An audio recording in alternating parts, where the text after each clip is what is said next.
City Vizag major tourism centre గా develop అవుతుంది. సహజ సిద్ధమైన బీచ్లు, పచ్చని కొండల నడుమ విశాఖ నగరంలో టూరిస్టులను ఆకర్షించే ప్రాంతాలు చాలానే ఉన్నాయి. వాటికి తోడు కైలాసగిరి కొండ మీద భారీ త్రిశూలాన్ని ఏర్పాటు చేశారు. Visakhapatnam metropolitan reason development authority సారథ్యంలో 65 అడుగుల పొడవైన త్రిశూలం ఢమరుక నిర్మాణం పూర్తయింది. ఈ భారీ త్రిశూలాన్ని త్వరలో అధికారికంగా ప్రారంభించేందుకు ఏర్పాట్లు చేస్తున్నారు. కైలాసగిరి కొండపై దశాబ్దాల క్రితమే శివపార్వతుల విగ్రహాలు ఏర్పాటు చేశారు. ఆది దంపతుల విగ్రహాల సమీపంలో ఒక త్రిశూలాన్ని ఏర్పాటు చేయాలని VMRDA సంకల్పించింది. ఇందుకోసమే 2.5 కోట్ల బడ్జెట్ కేటాయించారు. ఆధ్యాత్మికత ఉట్టిపడుతూ పర్యాటక ఆకర్షణగా నిలిచే విధంగా 65 అడుగుల ఎత్తుతో నిర్మించిన భారీ త్రిశూలం విశాఖ నగరంలో ఏ మూల నుంచి చూసినా కనపడుతోంది.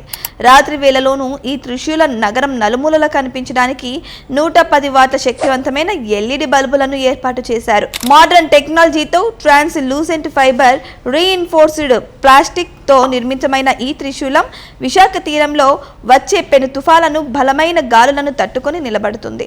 ఈ ప్రాజెక్టు ద్వారా కైలాసగిరిని సందర్శించుకునే పర్యాటకుల సంఖ్య మరింత పెరుగుతుందని అధికారులు భావిస్తున్నారు. వైజాగ్ టూరిజంలో కైలాసగిరికి ప్రత్యేక స్థానం ఉంది. విశాఖ నుంచి భీమిలి బీచ్ రోడ్డు స్టార్టింగ్ లో ఉన్న కైలాసగిరి కొండపై నుంచి సముద్రం, ఒంపులు, నగరం అందాలను వీక్షించవచ్చు. 350 మీటర్ల దూరం నడిచే కేబుల్ కార్, ఈ మధ్య ఏర్పాటు చేసిన గ్లాస్ బ్రిడ్జ్ టూరిస్టులను విశేషంగా ఆకర్షిస్తున్నాయి.